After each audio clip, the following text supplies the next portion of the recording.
Abra sua Bíblia no livro de João, no Evangelho de João, capítulo 2. Evangelho de João, Mateus, Marcos, Lucas, João, capítulo 2, do verso 1 em diante, diz assim: No terceiro dia, houve um casamento em Caná da Galileia. A mãe de Jesus estava ali. Jesus e seus discípulos também haviam sido convidados para o casamento. Tendo acabado o vinho, a mãe de Jesus lhes disse: Eles não têm mais vinho. Respondeu Jesus: Que temos nós em comum, mulher? A minha hora ainda não chegou. Sua mãe disse aos serviçais: Façam tudo o que lhes mandar. Ali perto havia 6 talhas de pedra, do tipo usado pelos judeus para a purificação de cerimoniais. Em cada pote cabia entre 80 e 120 litros. Disse Jesus aos serviçais: Encham os potes com água. E os encheram até a borda. Então lhes disse: Agora levem um pouco de vinho ao encarregado da festa. Eles assim o fizeram. E o encarregado da festa provou a água que fora transformada em vinho, sem saber de onde ela viera. E embora o soubesse os serviçais que haviam tirado a água, então chamou o noivo e disse: Todos servem primeiro o melhor vinho, e depois que os convidados já beberam bastante, o vinho inferior é servido, mas você guardou o melhor até agora. Este sinal miraculoso em Caná da Galileia foi o primeiro milagre que Jesus realizou. Revelou assim a sua glória e os seus discípulos creram nele. Amém? Pai, fala conosco nessa noite, Jesus. Nós precisamos ouvir a tua voz. Apesar da minha incapacidade e limitação, eu peço, Senhor, que tu venhas falar. Pai, eu sou um canal, mas o Senhor é a fonte, e que o Senhor possa fluir com tudo aquilo que o Senhor tem para nós nessa noite, em nome de Jesus, amém. O primeiro milagre de Jesus. Jesus é convidado para um casamento. No meio do casamento, a sua mãe chega com a notícia e fala: Filho, acabou o vinho. E então ela corre na cozinha e diz para eles: Olha, encham as talhas, os potes de água. E eles obedecem. Então Jesus chega na cozinha e dá uma ordem: peguem essa água e levem para o encarregado da festa tomar. E quando o serviçal sai com um jarro de água, ao servir já não era mais água, era vinho. O primeiro milagre de Jesus foi a transformação de água em vinho. Não é por acaso que o primeiro milagre que Jesus opera é transformar água em vinho. Existe uma afirmação constante em nosso meio e que a gente sempre ouve por aí. Eu sempre vejo pessoas repetindo isso: Deus me aceita como eu sou. Deus me aceita como eu estou. Desculpa te decepcionar, mas isso é mentira. A verdade é que Ele te recebe como você está, mas a partir daí Ele te transforma. Ou seja, eu venho sujo, ok, Jesus te recebe, mas a partir daí Ele te transforma. Deus me aceita como eu estou? Mentira. A verdade é que Ele nos recebe, mas Ele nos transforma.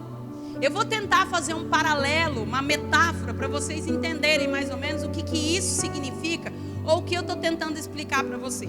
Quem aqui já teve a oportunidade de se aproximar de um morador de rua? Já teve a oportunidade? Chegar bem próximo de um morador de rua é triste, sim ou não? Triste. Eu te pergunto, o morador de rua é um ser humano assim como nós? Sim ou não? Sim. Ele tem os mesmos direitos que nós? Sim ou não? Ele tem o mesmo valor do que nós? Sim ou não? Mas quem aqui leva um morador de rua no estado em que ele se encontra para sua casa e permite que ele chegue na sua casa, se assente no seu sofá do jeito que ele está?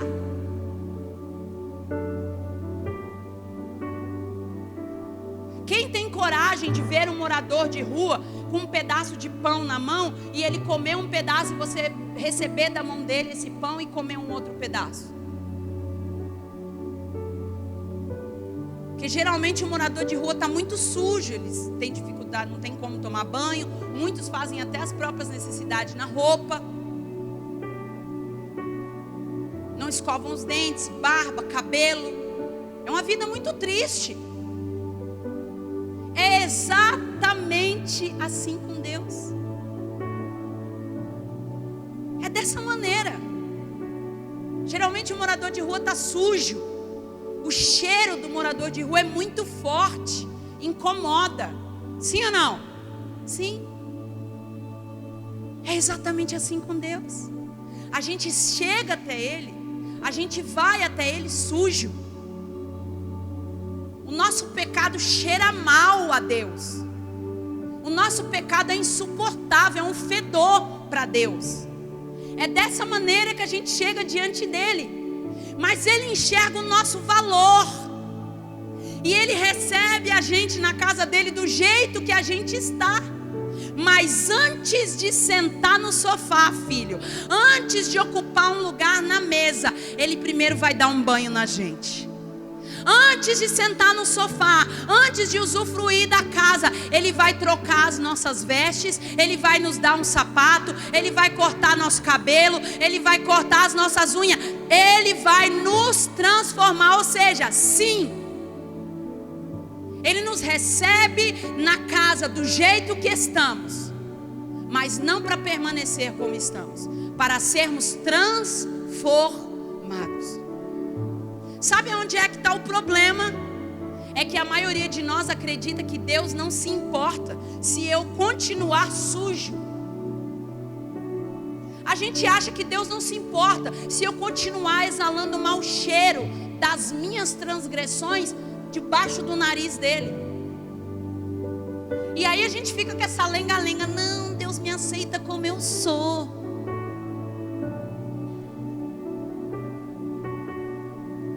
Você não levaria um morador de rua para morar na sua casa se ele não aceitasse mudar? Levaria, sim ou não? E por que você acha que Deus tem que aceitar você sujo na casa dele? E a casa dele não é um espaço, gente. A casa dele é Ele mesmo. A casa dele somos nós. Ele habita em nós. O Senhor nos chama para quê?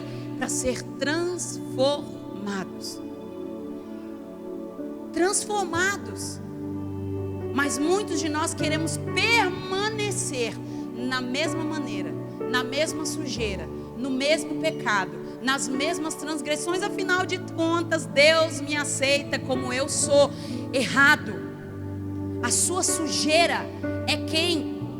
A sua sujeira não é quem você é. A sua sujeira é como você está. Isso é uma coisa que a gente confunde. Você fala assim, eu sou sujo. Não. Você está sujo. Você não é sujo. Você está. E está temporariamente. Porque o Senhor veio aqui essa noite para te chamar. Eu quero te lavar. Eu quero te transformar, quero te dar vestes novas, quero cortar o cabelo, quero cortar as unhas, quero te receber. Você está sujo, você está com pecado, você está com transgressões. Eu te recebo assim como você está, mas eu quero te transformar. O propósito dele é te transformar em quem você verdadeiramente é. Você não é esse pecador, você não é essa sujeira, você não é essa falha, você não é esse erro, você não é esse pecado. Quem eu sou? Filho de Deus. Não dá para para continuar no mesmo estado. Você precisa entender que a primeira parte do processo do encontro com Jesus é ser transformado. 2 Coríntios 5,17 diz: portanto, se alguém está em Cristo, nova criatura, e as coisas velhas se passaram e tudo se fez novo. Não dá para vir para Jesus e querer continuar igual. O primeiro milagre que Jesus opera é uma transformação. Ele pega a água das talhas, ou seja, uma água suja. As talhas eram usadas para os judeus fazerem as cerimônias de purificação, ou seja, lavar as mãos. Água suja. E transforma em vinho. Não em qualquer vinho, o melhor vinho.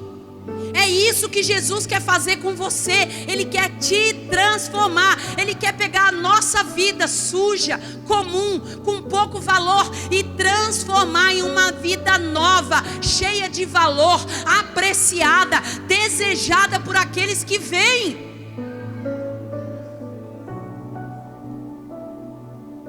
O homem provou o vinho e falou: deixou o melhor para o final. Mas era água suja. Tornou-se o melhor vinho. É isso que acontece quando você encontra com Jesus. Você é água suja, comum, sem valor. Só mais um. E quando você encontra com Jesus, você se torna vinho novo, vinho de valor, o melhor vinho. Não dá para ter um encontro com Jesus e permanecer da mesma maneira. Eu encontrei Jesus. Mentia, não vai mentir mais. Era agressivo, não vai ser mais. Era rebelde, não vai ser mais. Eu era invejoso, não vai ser mais. Eu era fofoqueiro, não vai ser mais. Eu era malicioso, não vai ser mais. Eu era explosivo, não vai ser mais.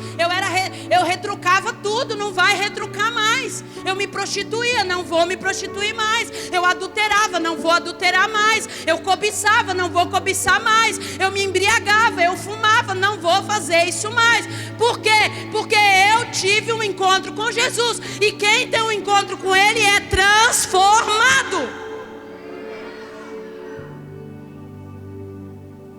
Não dá para encontrar Jesus e ficar do mesmo jeito.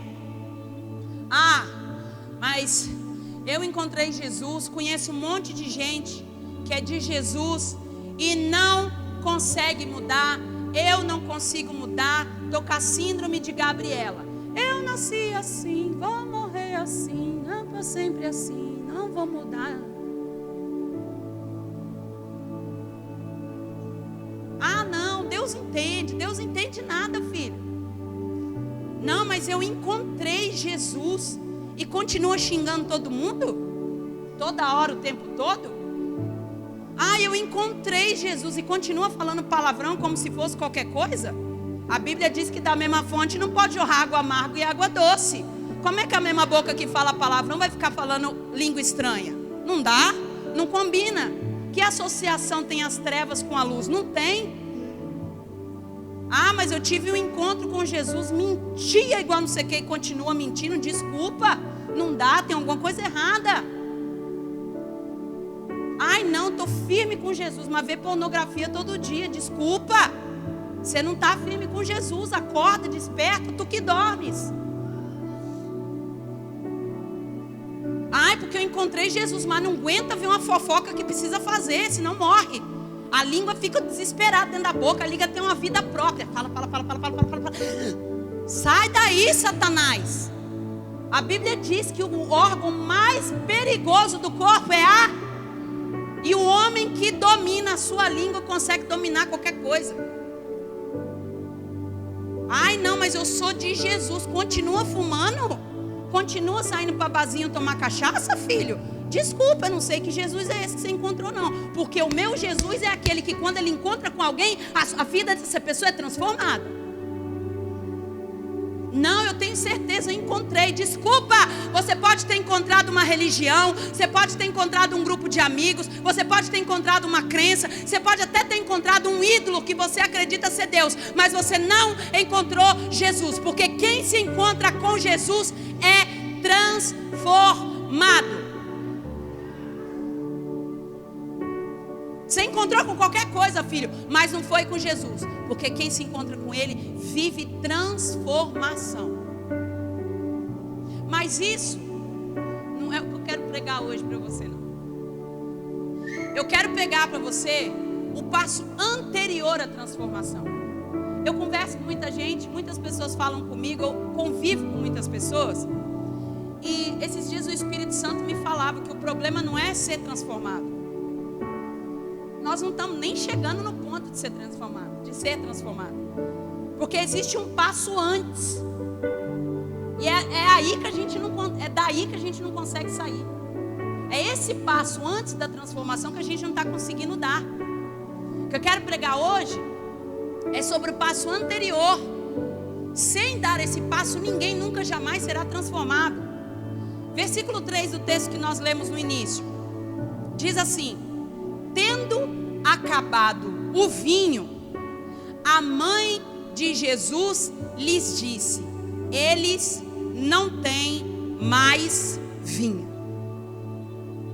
Antes de Jesus entrar em ação, antes de Jesus operar um milagre da transformação, foi necessário que alguém primeiro reconhecesse, identificasse que o vinho havia acabado. A Maria identifica o problema e entende que naquela hora ela precisa da ajuda de alguém para transformar aquela situação. Ou seja, ela reconhece que tem um problema e precisa de ajuda para solucionar. Antes de ser transformado, você precisa reconhecer que precisa ser transformado. Você precisa reconhecer suas falhas. Desculpa, gente. Você não saiu da sua casa para apanhar, mas eu também não saí da sua casa para te iludir. Não saí da minha casa para te iludir. Eu vim aqui pregar a palavra de Deus, de vez em quando dói. A gente tem que abandonar essa nossa soberba, essa nossa arrogância, essa nossa altivez e reconhecer que a gente erra. Porque se a gente não reconhece a nossa falha, a Maria reconheceu e temos um problema, acabou o vinho. Aí ela vai chamar Jesus, e então Jesus entra em ação, e então acontece a transformação. O problema é que a gente vive num tempo, numa sociedade, numa geração que tem uma dificuldade imensa de reconhecer os próprios erros. Uma dificuldade imensa de se autoavaliar, de identificar e reconhecer as próprias fraquezas. Só que se você não reconhece que tem um problema, não muda, não há transformação. Se ninguém tivesse falado com Jesus, se ninguém tivesse identificado que acabou o vinho, se ninguém tivesse reconhecido, se ninguém tivesse feito nada antes, o milagre da transformação não haveria acontecido. Sabe por quê, gente? Sem reconhecer, nada muda. Uma pessoa só faz dieta a partir do momento que ela reconhece ou que ela está acima do peso ou que ela está no limite. Sim ou não? Porque ninguém se olha e fala: nossa, estou tão magra, vou fazer uma dieta. E nenhum gordinho também que se olha e fala: ah, não, estou bem assim, faz dieta. O primeiro passo para transformar é reconhecer. Uma pessoa só estuda porque ela reconhece, ela identifica que precisa de mais conhecimento. Se ela já se acha suficientemente capaz de executar qualquer coisa, não precisa estudar para quê? Mas quando ela reconhece que precisa de conhecimento, ela vai e estuda. Enfim, toda mudança acontece a partir do momento que você reconhece e identifica a sua necessidade. O problema é que Satanás tem cegado a muitos de nós. Chegamos a um tempo onde sequer somos capazes de identificar o pecado. Aquilo que a palavra ensina que é errado, a gente já está achando como certo. A gente não está conseguindo identificar o pecado mais. A Bíblia diz que está errado, o mundo diz que está certo. Quando você conversa com as pessoas, o povo que se chama povo de Deus, ele acha que o que está certo é o que o mundo está falando, em vez do que é o que a palavra está falando. Estamos cegos. E se eu não enxergo, como é que vai haver mudança? Se eu não reconheço, como vai haver mudança? Se eu não identifico, como vai haver mudança? Você só muda algo que você acha que está errado se antes você identificar que está errado. Se você acha que está certo, você vai mudar? Não. Mas a nossa cabeça está totalmente sendo transformada pelo mundo. Você assiste uma novela e quando você menos espera, sabe o que acontece? Você está torcendo para o marido largar a mulher chata para ficar com a amante. Sim ou não? Sim. Satanás tem nos cegado. O que a Bíblia diz que é errado, a gente já está achando que é certo. O que a palavra diz que não pode, a gente já está achando que pode, que não tem problema não, pode fazer, imagina. Não tem problema, imagina, Deus não liga com isso não. E o que a palavra diz? Estamos com dificuldade de reconhecer as nossas fraquezas, as nossas falhas, os nossos pecados. E se eu não reconheço que tenho um problema, Jesus não pode vir resolver, porque Jesus fica dizendo, fica esperando a gente chamar por Ele e falar: Jesus, eu tenho um problema. Ele desce e fala: fica tranquilo, vou resolver, vou transformar. Mas antes, alguém tem que reconhecer. Porque se a gente não reconhece, não tem como haver transformação. A gente chegou num ponto, num nível, que quando alguém que ama a gente cumpre a palavra e nos adverte e nos repreende, muitos de nós ainda acham ruim. A gente acha errado. A gente fala: errado é ele. Não estou pedindo nada, não sei porque está se metendo na minha vida. Quando a gente é repreendido, a gente não gosta. Quando alguém fala assim: ei, deixa eu te falar, não sei se você já notou, mas você tem esse probleminha aqui. A gente não gosta não, a gente fica bravo.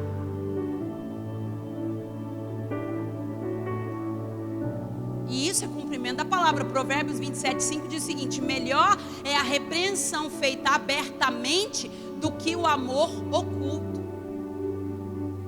Ser repreendido é uma bênção, gente. Não é ruim ser repreendido, não. Porque a repreensão pode nos ajudar a identificar, a reconhecer as nossas falhas, que é o pontapé inicial para sermos transformados. Hebreus 12:6 diz o seguinte: porque o Senhor corrige o que ama e açoita a qualquer um que recebe como filho. Mas a gente, quando é repreendido, misericórdia, a gente acha ruim. Quando a mãe vai repreender o filho, nossa, eu não é porque não me ama. Minha mãe é um monstro. Quando alguém próximo ao nosso ciclo olha pra gente e fala assim: olha, você tá com isso aqui não tá legal não, isso aqui tá ruim, você precisa mudar isso aqui. A gente acha ruim. Mas a Bíblia diz que a repreensão é uma prova de amor. Quem te repreende é porque se importa com você. E quando você é repreendido, você tem a oportunidade de identificar alguma coisa que você ainda não viu, de reconhecer algo ou alguma falha que você ainda não reconheceu. E quando você reconhece, você chama por Jesus, ele entra e fala: eu vou transformar. A grande maioria de nós, quando somos repreendidos, nos fechamos. A gente se nega veementemente a assumir as nossas falhas. Ou a segunda opção. Sabe qual que é a segunda opção? Síndrome de Eva. Foi culpa do outro. Rapaz, mas para que essa agressividade? Mas você viu o que ele fez comigo primeiro? Meu filho, você é responsável por aquilo que você faz. O que o outro faz é responsabilidade dele. Pô, mas você brigou. Mas você viu o que ele fez comigo primeiro? Pô, mas você fez isso. Mas, culpa dele. Sabe por que eu fiz isso? Por causa dele. Por causa dela. Sim ou não? Ou a gente não é responsável, tipo, não, imagina, não estou errado, me nego a aceitar. Ou a gente até reconhece que está errado, mas coloca a culpa no outro. 2 Coríntios 13:5 diz o seguinte: examinem-se a si mesmos. Examine o homem a si mesmo, verifiquem se estão praticando o que afirmam crer. Assim poderão ser aprovados. Certamente sabem que Jesus Cristo está entre vocês. Do contrário, já foram reprovados. É forte. O apóstolo Paulo está dizendo: ei, presta atenção. Você deve se examinar. Você tem que olhar para você e ver como você está. Procurar onde estão as suas falhas, identificar, reconhecer. Ele deixa claro: examinem-se, examinem a si mesmos. Quanto tempo faz que você não se examina? Gente, falar a verdade, a gente é muito bom para examinar os outros. Sim ou não? Se você perguntar, se eu perguntar para qualquer esposa assim, fala 5 defeitos do teu marido, rapaz, ela fala 25. Na hora, na mesma hora, rapaz. Porque a gente é muito bom em examinar os defeitos e os seus. Dorme com essa aí que é para você ficar ligeiro. Já tem gente falando: que raio de culto que eu vim hoje, gente. Pra que justo hoje? Podia ter sido outro dia. A gente adora examinar os outros, mas a Bíblia é muito clara quando ela manda: examinem-se a si mesmos. Com qual propósito? Reconhecer, identificar. E ele diz o seguinte: verifiquem se estão praticando o que afirmam crer. Sabe por quê? Porque com a boca é fácil ser crente, viu? Fácil. Com a boca é fácil aceitar Jesus. Com a boca é fácil fazer qualquer coisa, meu filho. O negócio é praticar. O apóstolo Paulo fala muito sobre consciência. O significado da palavra consciência é o seguinte: capacidade de natureza intelectual e emocional que o ser humano tem de considerar ou reconhecer a realidade exterior ou interior. O que é consciência? Capacidade de reconhecer. E olha que o 1 Timóteo 1,19 diz: apegue-se à fé e mantenha a consciência limpa, pois alguns rejeitaram deliberadamente a consciência. Como resultado, a fé que tinham naufragou. Consciência, capacidade de reconhecer. Olha o que ele diz: alguns rejeitaram deliberadamente, ou seja, de propósito. O que? A consciência, a capacidade de reconhecer as próprias falhas. E como resultado, a fé que tinham naufragou. Você já lembra de muita gente que diz que era crente e sumiu? Não voltou nunca mais. Isso aqui, ó. Abandonou a consciência. A capacidade de reconhecer que estava errado e que precisava ser transformado. E quando a gente abandona a nossa consciência, a gente vai deixando a nossa fé naufragar. 1 Samuel 24:5, o rei Saul está perseguindo Davi. E Davi tem uma oportunidade de matar o rei Saul. Depois de tantas vezes o rei Saul ter tentado matar Davi, ele tem uma oportunidade de matar Saul. E então ele corta um pedaço da borda do manto de Saul para provar que ele teve a oportunidade de matá-lo. 1 Samuel 24:5 diz o seguinte: sua consciência, porém, começou a perturbá-lo por ter cortado a borda do manto de Saul. Davi começou a reconhecer que havia cometido um erro. E nós? Será que nós estamos tendo a capacidade de reconhecer, de identificar os nossos erros? Ou a gente tem pego a nossa consciência e anulado e abandonado deliberadamente, se apoiando na mentira do diabo de que Deus me aceita como eu estou, Deus vai me deixar do jeito que está mesmo, eu sou salvo pela graça e está tudo resolvido. consciência, a capacidade de reconhecer. E quando eu reconheço, eu sou transformado. Mas sabe o que eu mais gosto?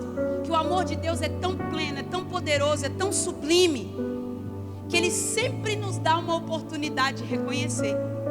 Ele sempre dá um jeitinho de mandar alguém, de mandar uma palavra, de acontecer uma situação, para que a sua consciência seja renovada.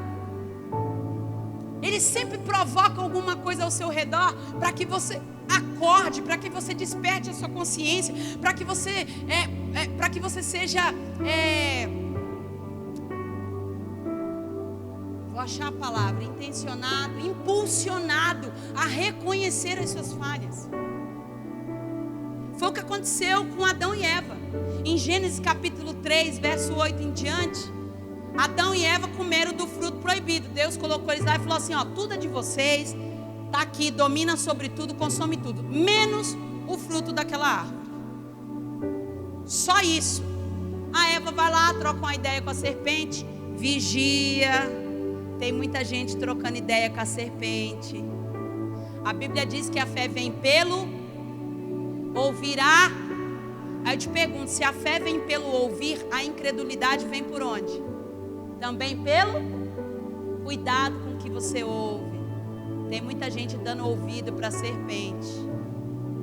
Gente que não ama Deus, gente que é contra Deus, gente que odeia Deus. Não empreste os seus ouvidos para pessoas que têm apenas palavras como a serpente tinha. Pessoas que só te impulsionam, pessoas que só te estimulam a pecar. Foi o que a serpente fez. Come, Eva, uma frutinha boa. Sabe por quê? Deus falou que era para você não comer. Porque se você comer, você vai ter consciência, vai saber do bem e do mal. Você vai saber uns negócios que você não sabe. Come, Eva. Pedacinho só não faz mal, não. Um golinho só não faz mal, não. Um traguinho só não faz mal, não. Cuidado, não dê ouvido à serpente. Eles pecam. E então Deus chega no jardim. Quando soprava a brisa do entardecer, o homem e sua mulher ouviram o Senhor Deus caminhando pelo jardim e se esconderam dele entre as árvores. Então o Senhor Deus chamou o homem e perguntou: onde você está? Ele respondeu: ouvi que estavas andando pelo jardim e me escondi, tive medo, pois estava nu. Quem lhe disse que você estava nu? Perguntou Deus. Você comeu do fruto da árvore que lhe dei e que lhe ordenei que não comesse? O homem respondeu: foi a mulher que tu me deste, ela me ofereceu do fruto e eu comi. Deus pergunta para Adão: Adão, ei, onde você está? A primeira pergunta que eu te faço é a seguinte: Deus não sabia? Sabia. Adão, vem cá. Como é que você sabe que você está nu? Você comeu? Deus não sabia que Adão tinha comido, gente? Então por que Deus pergunta? Por que Deus pergunta, rapaz? Se ele já sabe o negócio. Está dando para Eva e Adão a oportunidade, a chance de reconhecer, de identificar que errou. É muito provável que, conhecendo o amor de Deus, eles tivessem dito: Senhor, nós erramos, nós pecamos, nós nos arrependemos, olha, a gente fez o que não devia. Mas eles mentem. Onde você está, Adão? Ah, eu estou aqui porque eu ouvi o Senhor chegando. Você comeu o fruto, Adão? Aí olha o que o Adão responde: então, o problema não foi eu, é essa mulher aí que o Senhor me deu. Culpa toda dela. Não tenho nada a ver com isso. O que eu falei? Quando a gente é repreendido, ou a gente não reconhece que errou, ou a gente põe a culpa nos outros. Deus deu a chance. Vai, Adão, fala. Onde você está, Adão? Era para Adão ter se jogado e falar: Senhor, eu errei, me perdoa. Deus deu a chance. Deus estimulou que ele reconhecesse a própria falha. Mas Adão não fez isso. E quando finalmente ele fala o que fez, ele ainda põe a culpa na mulher. Engraçado, né? que a Eva ofereceu. Ok, mas quem pegou na mão? Quem mordeu? Quem mastigou? Quem engoliu? E a culpa foi da Eva. Interessante.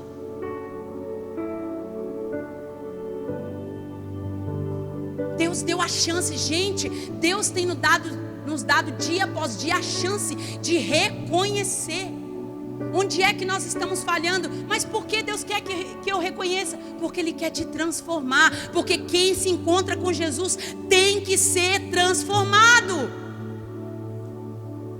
Em outra ocasião, em Gênesis 4 também, você vai ver Caim e Abel.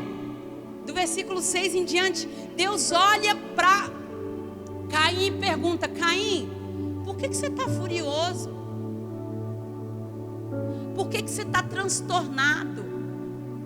Se você fizer o que é certo, será aceito, mas se não fizer, tome cuidado, o pecado está à porta. Deus ainda dá uma dica, presta atenção, Caim, o pecado está na porta, está à sua espera, deseja te controlar, mas é você que deve dominá-lo. Deus dá a dica. O Caim está irado porque Deus aceitou a oferta de Abel e não aceitou a oferta dele. Deus vem falar com ele e fala: Caim, você está bravo? Por que você está bravo, Caim? Presta atenção, acorda, desperta, Caim. O pecado está batendo na porta.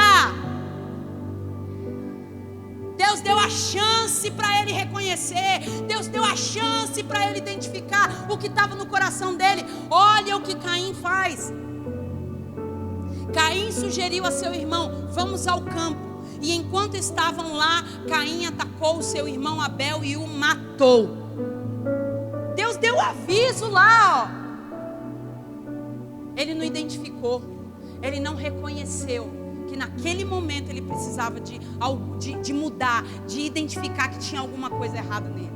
E aí então Deus vem. Deus é tão bom, gente, que olha, a bondade de Deus constrange a gente num nível que Deus chega para Caim e fala o seguinte: Caim, vem cá, filho, onde é que está seu irmão? Deus sabia, sim ou não? Era a hora do Caim falar: Senhor, eu não dei ouvido, eu pequei, eu errei, eu matei o meu irmão, eu fiz uma tragédia, eu fiz uma desgraça. Deus pergunta: onde está Abel? Sabe o que o Caim responde? Não sei.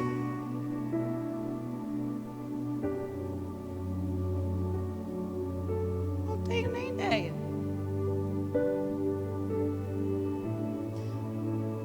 Nós faz isso o tempo todo. A gente vem num culto e Deus fala do nosso pecado. Sabe o que a gente faz? Não é comigo não. Quem precisava ouvir isso daí era a minha vizinha.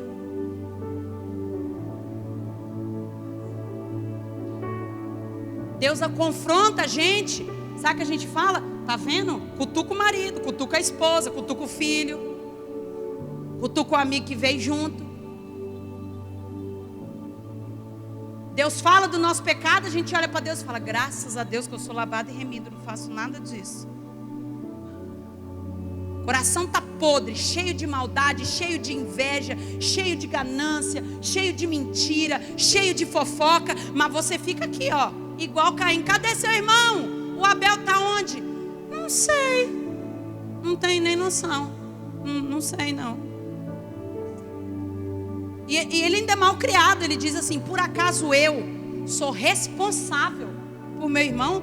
Olha a malcriação. Porque se eu sou Deus, ainda bem que, ainda bem que Deus é Deus e eu sou eu mesmo, porque senão não ia prestar. Eu já ia dar uma mãozada no Caim, que ele ia ver só. Deixa de ser boca dura, rapaz. Está pensando que está falando com quem? Me respeita que eu sou Deus. Olha para Deus e fala: não sei, por acaso agora eu estou cuidando da vida do meu irmão? Por acaso agora eu sou responsável por ele? Então Deus disse: o que você fez? Gente, olha as chances que Deus está dando para Caim. Caim, reconhece. Caim, identifica. Vamos, Caim, eu vou te dar mais uma chance. Vai, fala. Reconhece que você errou. Reconhece que você fez. Reconhece, Caim. O O Senhor tem nos dado chance em cima de chance. Nós não podemos estar como Caim, como Adão. É tempo de nós reconhecermos as nossas falhas, os nossos pecados, as nossas transgressões. Para quê? Porque Jesus quer nos transformar. Aleluia!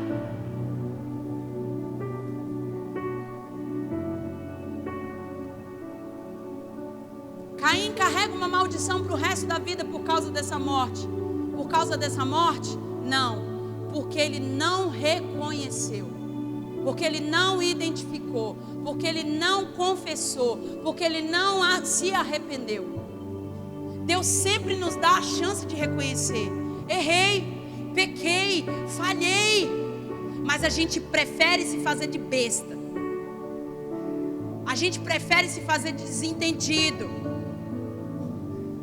Quando Davi tem um caso com Batseba, uma mulher casada, sabe o que o Davi faz? Manda chamar o marido dela, escreve uma carta pro responsável, pro líder do exército e fala assim, ó, põe esse homem na frente da batalha, para que ele morra. E aquele homem morre. O sangue daquele homem está nas mãos de Davi. Aí sabe o que Deus faz? Deus manda um profeta Naamã lá na casa, Natan, lá na casa do Davi. Então o profeta chega lá, 2 Samuel 12, diz o seguinte: o Senhor Deus mandou que o profeta Natan fosse falar com Davi. E Natan foi e disse, olha o que Natan fala: havia 2 homens que viviam na mesma cidade. Um era rico e o outro pobre. O rico possuía gado e ovelhas, enquanto que o pobre tinha somente uma ovelha, que ele havia comprado. Ele cuidou dela e ela cresceu na sua casa junto com os filhos dele. Ela o alimentava com a sua própria comida, deixava que ela bebesse no seu próprio copo e ela dormia no seu colo. A ovelha era como uma filha para ele. Certo dia, um visitante chegou à casa. Quem? O homem rico. Este não quis matar um dos seus próprios animais, ele tinha um monte, para preparar uma refeição para o visitante. Em vez disso, pegou a ovelha do homem pobre, matou-a e pregou-a com ela, e preparou com ela uma refeição para o seu hóspede. O Natan chega lá e faz uma metáfora. Aí olha o que o Davi fala. Então Davi ficou furioso com aquele homem e disse: eu juro pelo Senhor, o Deus vivo, que o homem que fez isso deve ser morto. Ele deverá pagar 4 vezes o que tirou por ter feito uma coisa tão cruel. Aí o Natan olha para ele e fala: então Davi, vem cá, filho, esse homem é você. Deus manda o profeta e fala: então, aconteceu assim, assado, você tem 50 mulheres, o pobre do homem tinha uma mulher, tu pegou uma mulher do homem, ainda mandou o homem para a guerra para morrer. Aí ele olha para a situação que não tinha o nome dele e fala: tem que morrer esse desgraçado que fez isso. Aí o Natan olha e fala: foi tu mesmo, foi você mesmo, toma, distraído. Assim diz o Senhor dos Exércitos: eu tornei você rei de Israel e o salvei de Saul. Olha a decepção. Davi tinha tudo. Ele pega uma coisa que ele não devia pegar e não reconhece. Nós estamos assim, cegos. A gente está muito bom para identificar o erro dos outros. O Davi, quando ele ouviu a história, fala: quem é esse maldito que nós vamos arrebentar com ele agora? Quando é nos outros, a gente está doido para resolver. Quando é nos outros, a gente está doido para apontar. Quando é o pecado do outro, quando é a falha do outro, quando é o problema do outro, quando é a transgressão do outro, vixe, a gente quer se manifestar. O pastor tem que fazer alguma coisa, tem que disciplinar. E não, imagina, que é isso? Não, absurdo. Olha para o teu umbigo, filho. Eu ia falar uma besteira, mas deixa para lá. Fala, né? Depois está lá falando de mim. Deus sempre nos dá a chance. Deu chance para Adão e Eva, deu chance para Caim, deu chance para Davi. Ei, olha só, presta atenção. É tempo da gente reconhecer reconhecer e identificar. Davi não foi capaz de reconhecer o próprio pecado e sofreu as consequências. O jovem rico também. Jesus chega para ele e fala: filho, presta atenção, tem um reino para você, mas primeiro você tem que parar de amar o dinheiro, porque o amor ao dinheiro é a raiz de todos os males. Pega tudo que você tem, vende e dá aos pobres. E ele foi embora. Ele não quis reconhecer que ele amava o dinheiro. Ele não quis reconhecer que para ele aquele dinheiro, aquelas posses que ele tinha era um Deus. Ele não foi capaz de examinar-se. Ele não foi capaz de identificar. Mas eu não vim aqui hoje para colocar um jugo sobre você. Eu não vim aqui hoje para que você viva se sentindo culpado. A minha intenção não é essa. Deus não tem nenhuma expectativa de que nós consigamos viver desde o dia que a gente nasceu até o dia que a gente morrer sem errar. Ele nos conhece, conhece a nossa natureza, a nossa carne. Mas a expectativa de Deus é que a gente seja capaz de examinarmos a nós mesmos, a fim de reconhecermos e identificarmos as nossas falhas e nos arrepender e sermos transformados pela sua graça. Deus nos deu nele a capacidade de resistir, de rejeitar o pecado. O importante é você saber diferenciar o que é pecado, o que é pecar e o que é viver em pecado. Tem uma diferença muito grande. Quem escolhe deliberadamente viver no pecado, o nome disso é iniquidade. Ímpio, aquele que despreza a palavra de Deus. Sabe que está errado, mas permanece dia após dia. Diferente do pecado, que é uma coisa que você estava desatento, não vigiou, não prestou atenção, pecou. Imediatamente a consciência, o Espírito Santo vem na nossa consciência e fala assim: errou. Você dobra o joelho e fala: Senhor, eu reconheço, eu identifico, preciso mudar, eu não quero ser assim, eu me arrependo, eu confesso ao Senhor, eu não quero ser assim. Jesus vem com a sua ação, com a sua graça, perdoa e transforma. Mas tem gente que escolheu viver no pecado, dia após dia, dia após dia, dia após dia. Não se engane, não se engane, não viva no pecado. Deus sabe sim que você pode pecar, porque você não vigiou, porque você não orou, porque você não ficou atento. A Bíblia diz: aquele que está de pé, cuide para que não caia. Ou seja, a gente tem que estar atento o tempo inteiro, porque senão a gente cai.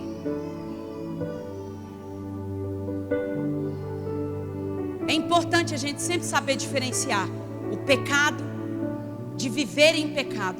Não viva no pecado. Não viva no pecado. Se hoje você chegou aqui, você sabe que você vive numa condição de pecado, em nome de Jesus, se conserta. Porque Jesus pode voltar agora. Não vale a pena perder a sua eternidade ao lado do Senhor por causa de um pecado. Em nome de Jesus, confesse, reconheça, identifique, se arrependa e deixa, porque Jesus quer te transformar. Aleluia. Rapaz, tem mais um pedaço da pregação. Para ou continua, são 9h23. Vixe, 2 pessoas só. Vamos orar. Para ou continua? 3 pessoas agora, estou na dúvida ainda. Romanos capítulo 6. Pois bem, devemos continuar pecando para que Deus mostre cada vez mais a sua graça? É uma pergunta. Claro que não. Uma vez que morremos para o pecado, como podemos continuar vivendo nele?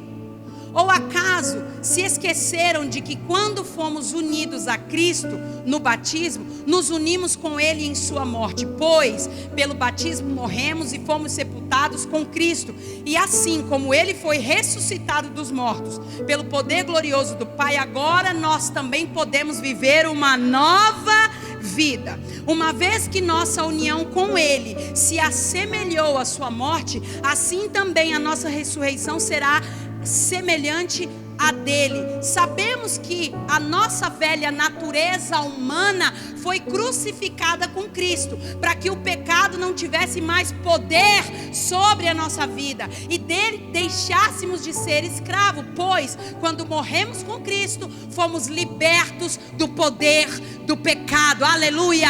Então, uma vez que morremos com Cristo, cremos que também com ele viveremos. Temos a certeza disso, pois Cristo foi ressuscitado dos mortos e não mais morrerá. A morte já não tem nenhum poder sobre ele. Quando ele morreu, foi de uma vez por todas para quebrar o poder do pecado, mas agora que ele vive é para a glória de Deus. Da mesma forma, considerem-se mortos para o poder do pecado e vivos para Deus em Cristo Jesus. Não deixem que o pecado reine sobre o seu corpo, que está sujeito à morte, cedendo aos desejos pecaminosos. Não deixem que nenhuma parte do seu corpo se torne instrumento do mal para servir o pecado, mas em vez disso, entreguem-se inteiramente a Deus, pois vocês estavam mortos e agora vocês têm uma vida nova. Portanto, ofereçam o seu corpo como instrumento para fazer o que é certo para a glória de Deus. O pecado não é mais o seu senhor, ou seja, o pecado não te dominará, pois vocês já não vivem mais sobre a lei, mas sob a graça de Deus. Pois bem, uma vez que a graça nos libertou da lei, quer dizer que podemos continuar pecando? Claro que não. Vocês não sabem que se tornam escravos daquilo que se escolhem obedecer? Quando você escolhe obedecer o desejo da sua carne, você se torna escravo daquilo. É por isso que tem gente que é escravo de comida, escravo de café. Se não toma café, morre. Tem gente que é escravo da pornografia. Isso aqui, ó. Se você não é capaz de rejeitar a sua vontade, você se torna escravo. Podem ser escravos do pecado que conduz à morte, ou vocês podem escolher obedecer a Deus que conduz à vida de justiça. Graças a Deus, porque antes vocês eram escravos do pecado, mas agora obedecem de todo o coração a este ensino que lhe instruímos. Estão livres da escravidão do pecado, se tornaram escravos da justiça. Uso o exemplo da escravidão para ajudá-los a entender isso tudo, pois a sua natureza humana é fraca. No passado vocês se deixavam escravizar pela impureza, pela maldade, e o que os fez afundar nisso mais no pecado. Agora devem se entregar como escravo à vida de justiça, para que se tornem santos. Quando eram escravos do pecado, estavam livres da obrigação de fazer o que é certo. E qual foi o resultado? Hoje vocês se envergonham das coisas que costumavam fazer, coisas que acabam em morte. Agora, porém, estão livres do poder do pecado e se tornaram escravos de Deus. Fazem aquilo que conduz à santidade e resulta na vida eterna. Pois o salário do pecado é a morte, mas a dádiva de Deus é a vida eterna em Cristo Jesus, o nosso Senhor. Aleluia! Pode aplaudir Jesus, que Ele merece. Você não é escravo do pecado, ele não pode mais te dominar. Deus já tirou das mãos de Satanás a autonomia de te aprisionar de forma definitiva ao pecado. Mas como eu me liberto do pecado? Em Jesus, sozinho, nem você, nem eu somos capazes de vencer o pecado. Mas para chegar ao ponto onde eu me arrependo, onde eu me liberto, onde eu rejeito, onde eu resisto ao pecado, é necessário dar o primeiro passo. E o primeiro passo é reconhecer. O primeiro passo é identificar. Quando eu me examino, eu identifico, eu reconheço as minhas falhas, meus pecados e minhas fraquezas. eu dou o primeiro passo para que Jesus opere em mim. Quando eu reconheço, quando eu identifico, eu dou o primeiro passo para que Jesus venha ao meu encontro me transformar. Em Gálatas diz, temos que crucificar a nossa carne. Nós temos que mortificar as nossas vontades da carne todos os dias. O pecado é a obra da carne. Jesus disse, vigiai e orai, para que não entreis em tentação. Porque o espírito está pronto, mas a carne é fraca. Ele disse, se alguém quer vir após mim, negue-se a si mesmo, tome a sua cruz e siga-me. Existe uma cruz sim a ser carregada quando nós decidimos seguir a Jesus. A nossa carne não se converte e nunca vai parar de desejar o pecado. Todos nós aqui carregamos uma fraqueza com a qual teremos que lutar até o último dia das nossas vidas. É possível vencer? É possível resistir? Mas o primeiro passo é reconhecer. Não desanime, lute contra as suas fraquezas. 2 Coríntios 12:9 diz, e disse-me, a minha graça te basta, porque o meu poder se aperfeiçoa na sua fraqueza. De boa vontade, pois, me gloriarei nas minhas fraquezas, para que em mim habite o poder de Cristo. Deus não está te pedindo para que você faça a obra em si. Ele está dizendo, apenas reconheça que precisa ser transformado, que eu te transformo.